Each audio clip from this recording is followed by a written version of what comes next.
guys, welcome back to the Training Camp Podcast. The Training Camp Podcast. I got a new chair. With a multitude of guests. Can't say he's wrong, am I right?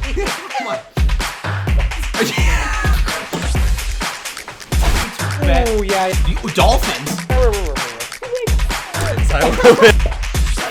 No, I really like. Stupid games. 5-0 last week. That's right. 5-0. Dak Prescott. You could lock up that 4 seed. Again, it's not blazing hot, 65 degrees. I'm going to do this for fun. They threw to Michael Thomas. The Heat. How? Chicago. Yes, you guys get an F. And a little too much personality. No. Last week. No, Ravens? Oh, fuck. Give me that. No way. There's no way. Hammering. Free. Really, do not talk about him. This one's my fault. Flex the game. Here we go. Hey guys, welcome back to the Training Camp Podcast.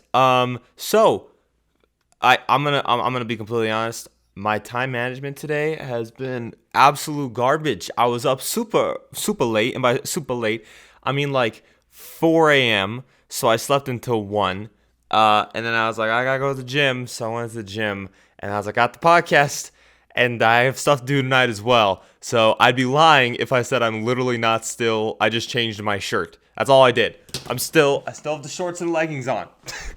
And after this, I'm showering, editing the pod, and then I got to dip. So yeah, for those of you that like to schedule your lives, I try to do the same thing, but sometimes I'm up till 4 a.m. and can't go to bed. Anyways, welcome to the Training Camp Podcast. Let's hop into the news of the week. So this isn't sports related, but hello, the new 105, at least of now, subscribers to the channel. I had a video pop off. That was wild. If you want my full kind of reaction and trying to, what's the word? Just like break down what happens. I don't know. Just like let it settle. Essentially, I talked about that in a video I posted yesterday, or technically this morning, but yesterday when it's whatever. But yeah, shout out to all of you guys that are coming out here.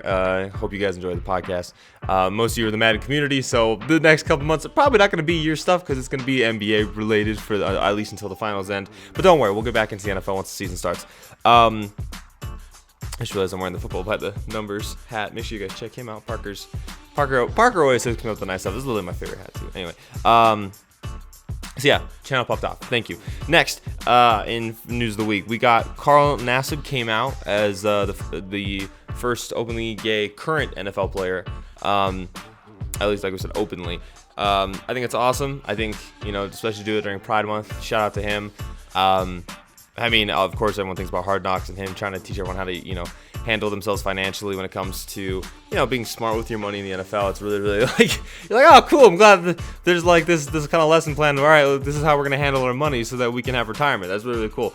But so that's what he's most famous for. But now, currently I think it's with the Raiders right now. And he actually has the #1 selling jersey in the NFL, which I think is awesome. I think it's really, really cool. It gives all the kids from the LGBTQIA plus community someone to look up to, someone to go, you know what, I want to be like Carl Nassib. I just because I'm part of this community doesn't mean I can't play professional sports and professional football included. I think it's awesome. I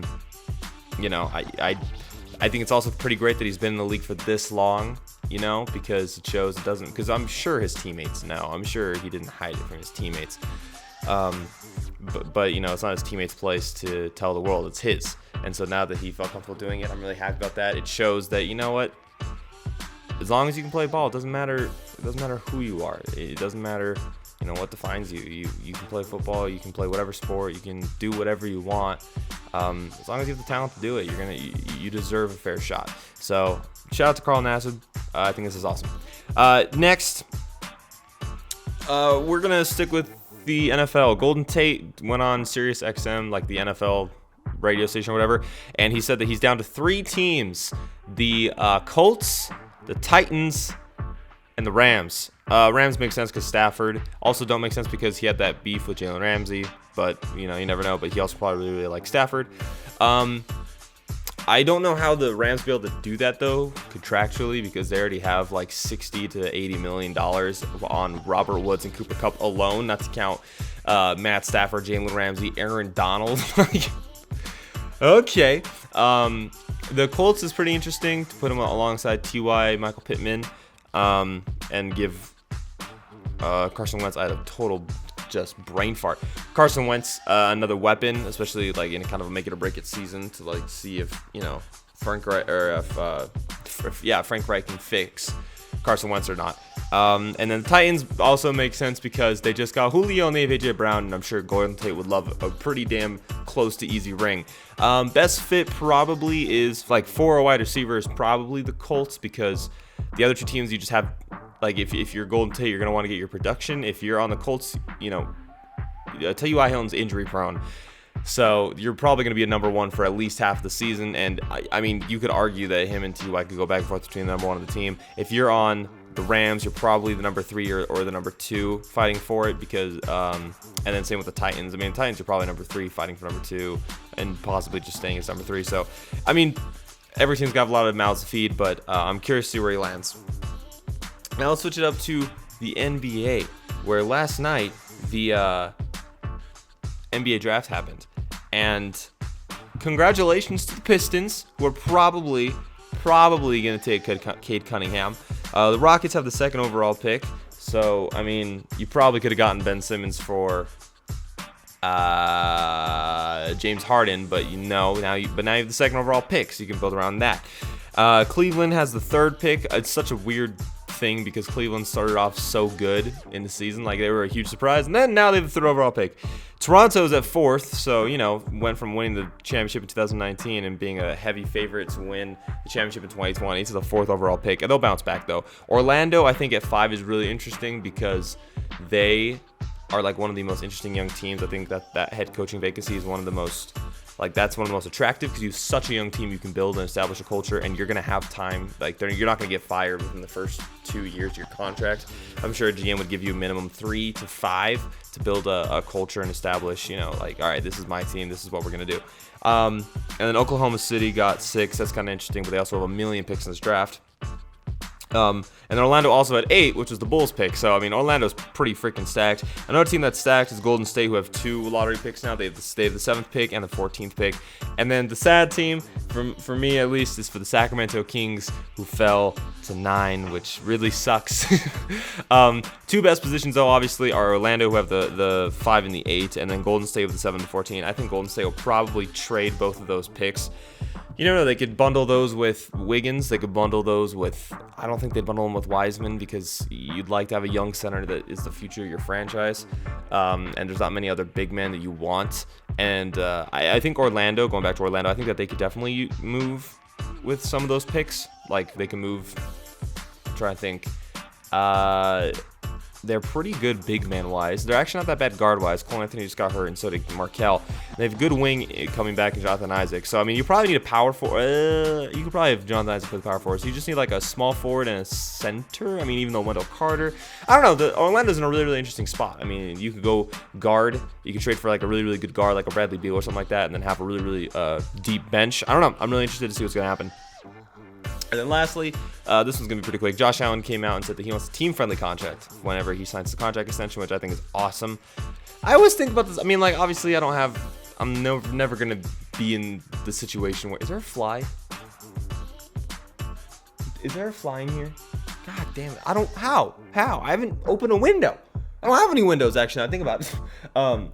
But going back to Josh Allen, yeah, I mean, obviously, I will never, ever have a contract negotiation with money like that on the table. But like for me, if I was a quarterback, like a star quarterback, I would want a team friendly deal.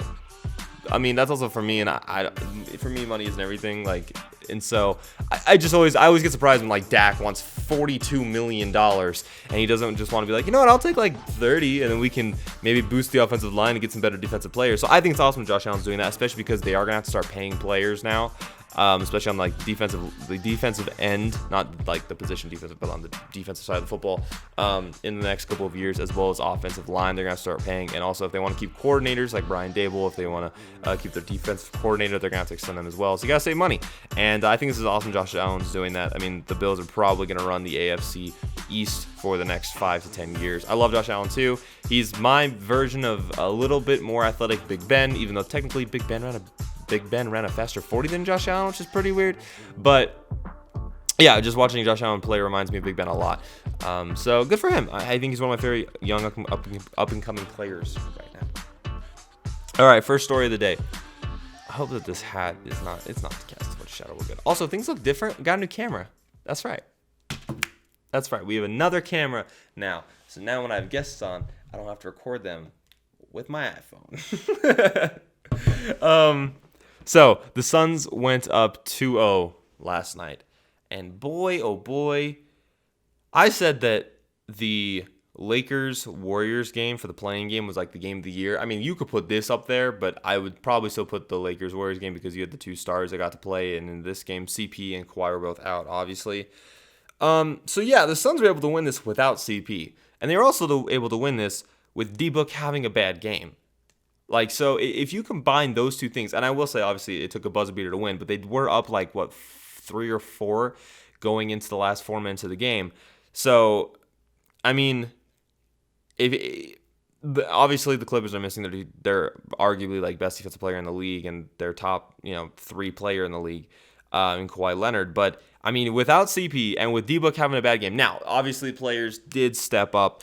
I want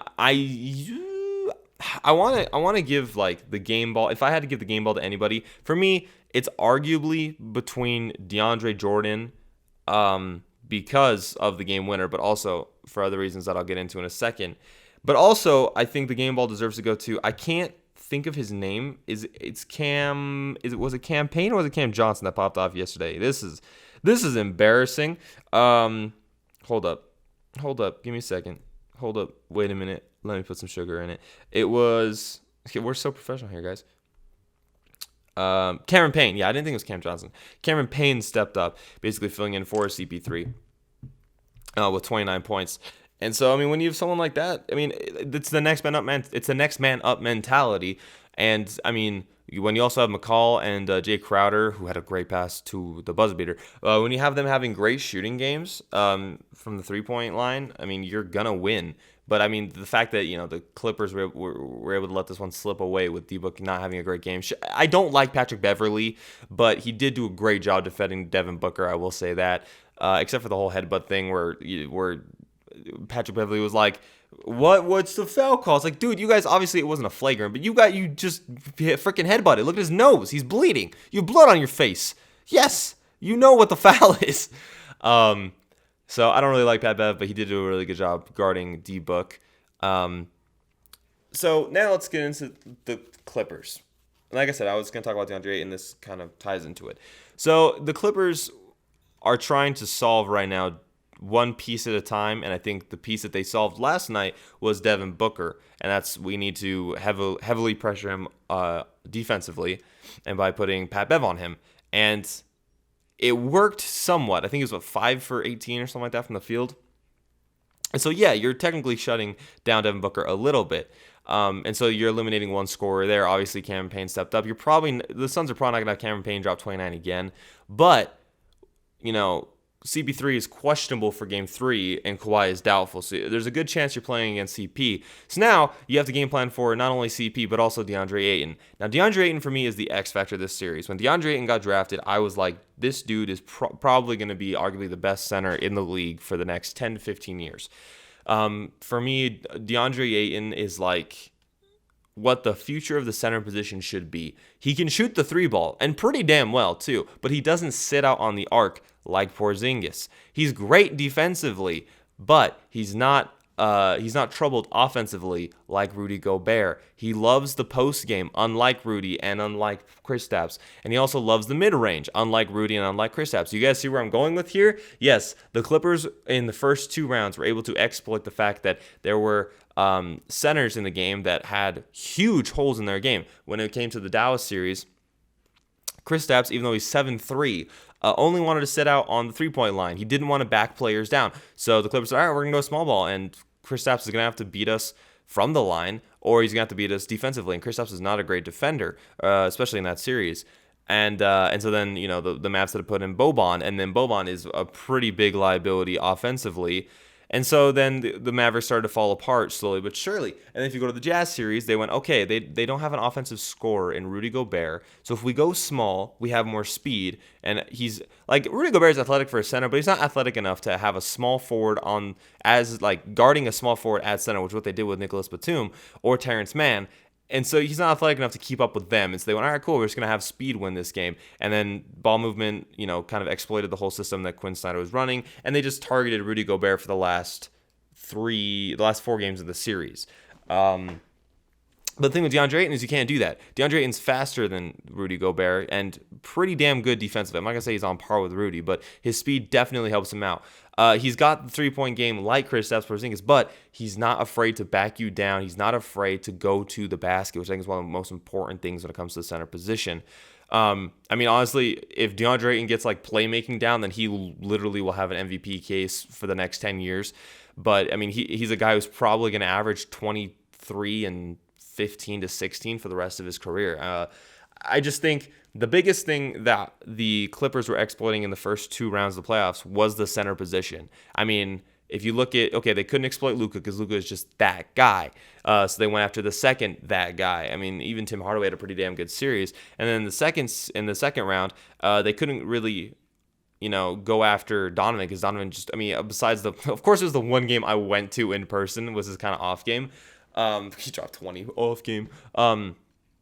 But you couldn't really exploit him. And when Conley came back, honestly, the Jazz, when Conley came back in the final game of that series, the reason they went up 25 was because of Conley. But the Clippers just said, all right, cool, we're just going to go after that biggest weak spot on your team, which happened to be Rudy Gobert and the wing defensiveness of the Jazz. And I just don't see how... yes, the Clippers are down 2-0. They were down 2-0 in the first 2 series as well. And I will give Ty Lue this. Ty Lue doesn't get enough credit. I think a lot of people, and myself included, when they won the championship with Cleveland, I was like, this is all LeBron. But, looking at all the adjustments he's made, since Doc Rivers left, and especially just in the playoffs alone, Ty Lue deserves a lot more credit than he is. I think he's 6-1 in elimination games in the playoffs or something like that. It's crazy. And so, they're down 2-0. I don't expect the series to sweep. I really do think the Suns will take a game in LA. It'll probably be game 4 if I had to guess. And then they'll probably finish the series off. I said the same thing about the Jazz, so I'll probably be wrong. But I just don't see how the Clippers can game plan for the Suns right now because you can't really exploit them wing defensively because Jay Crowder is a great defensive player and also so is Mikal Bridges. But Mikal Bridges and Jay Crowder have the thing that the Jazz didn't have, which was Boban was, or Boban, Jesus. Not Boogie. Good Lord. Bogey is a great offensive player, but he's not very good defensively. Royce is good defensively. Japes, really? Japes? This is wild. This is wild.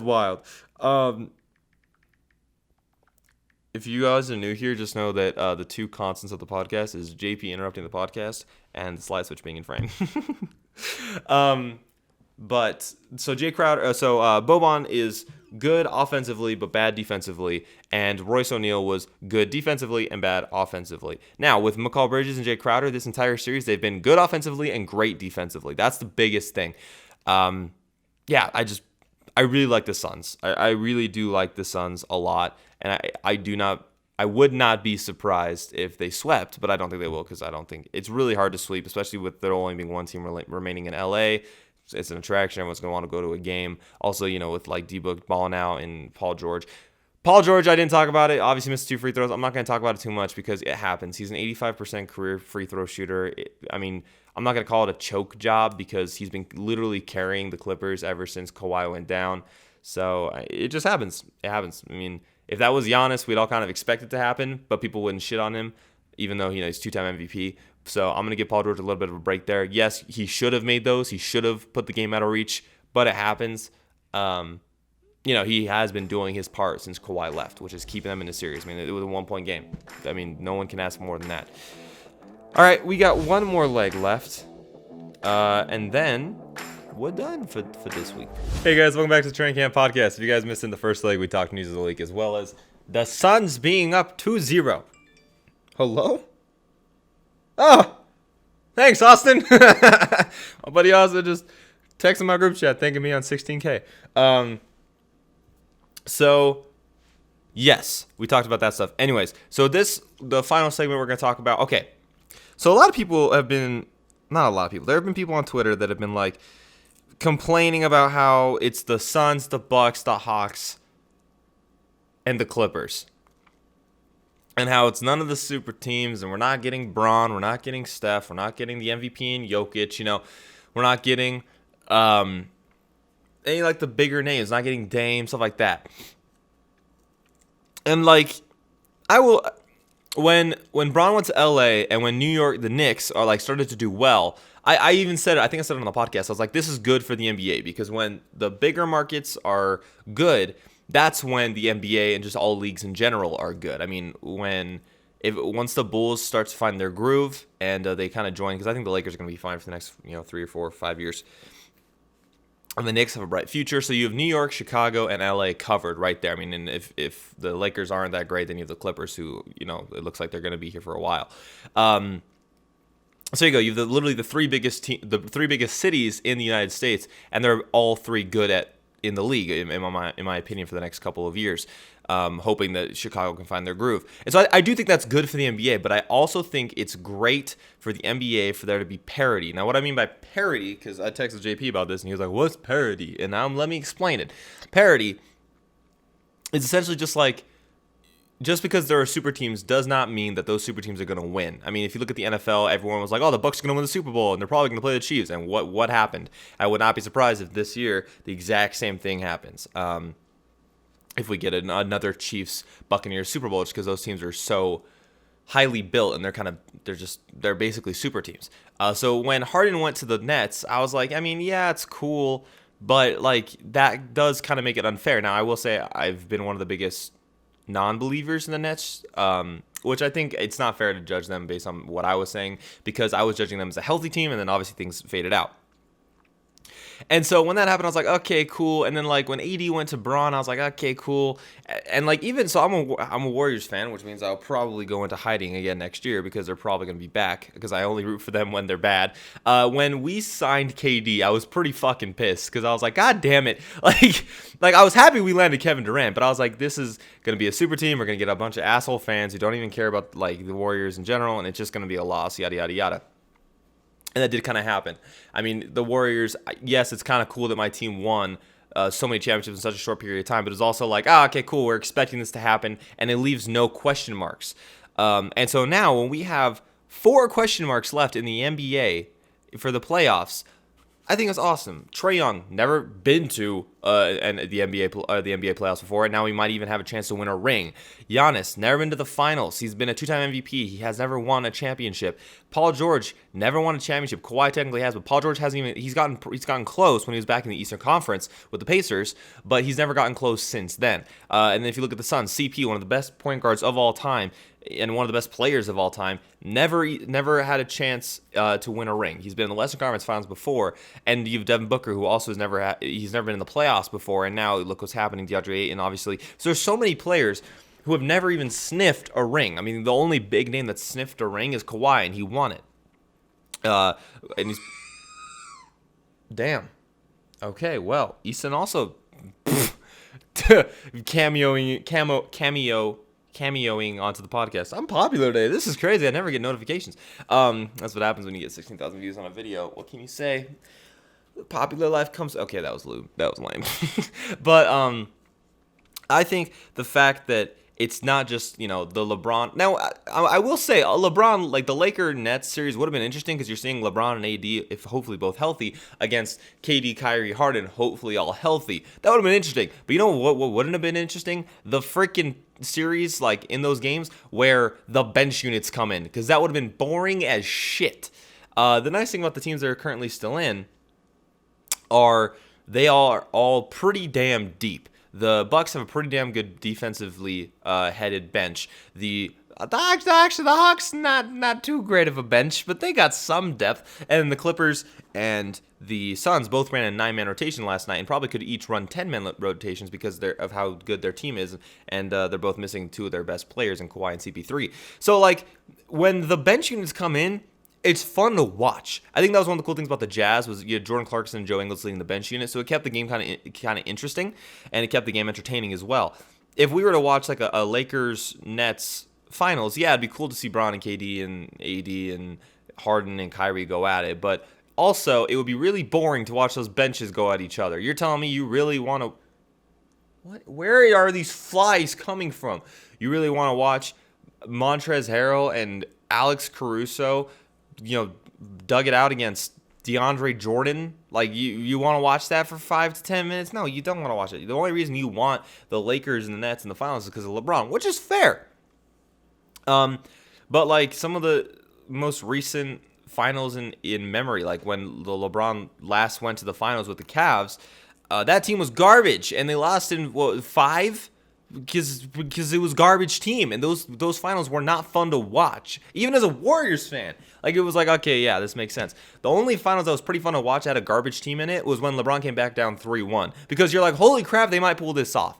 And the nice thing about with these 4 last teams being in the league is it makes the league feel like anybody can win at any given time. If I had told you at the beginning of the season that the Western Conference Finals will be the Clippers and the Suns, you'd probably be like, I can maybe see the Clippers. And I told you the Suns beat the Lakers in the first round, you'd be like, what?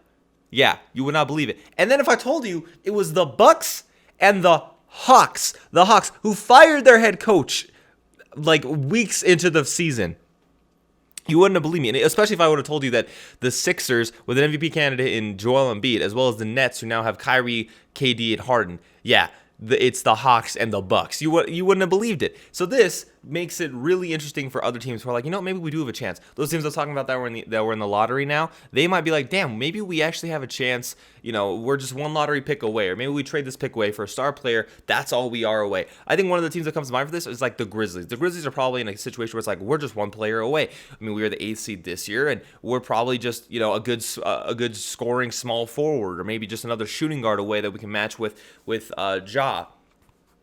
And so it gives these teams a sense of hope. The Knicks were the 4 seed this year, and you wouldn't have believed that if I had told you. So I think it's great. The playoffs, people can complain, but it's literally setting records for viewers right now. I know it was kind of down last year, but that was a whole bubble. The whole bubble was kind of just its own little isolated thing. I'm not going to say it was a bubble season, but I'm saying for the viewership-wise, there was a whole pandemic going on. People had a bunch of stuff to deal with. So, yeah, it doesn't surprise me that the viewership was a little bit lower than usual. But now the fact that we're breaking records is because people are like, holy crap, this league the playoffs don't have LeBron in them right now. They don't have KD anymore. And so they're like, holy crap, there's so many storylines now, and this is really familiarizing the casual NBA fan with all these players that they probably weren't that familiar with. And it also shows that the NBA is in great hands. We're the NBA league now. Once Bron and KD and Steph and them leave, we have for the next hopefully 15 years, fingers crossed, and hopefully no injuries.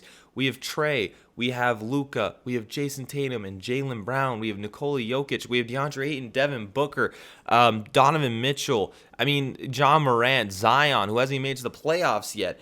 There are so many players in the league. I'm probably not even naming some, which seems disrespectful to some people, but like Joel Embiid, there are so many players right now that it really makes me comfortable with where this league is going.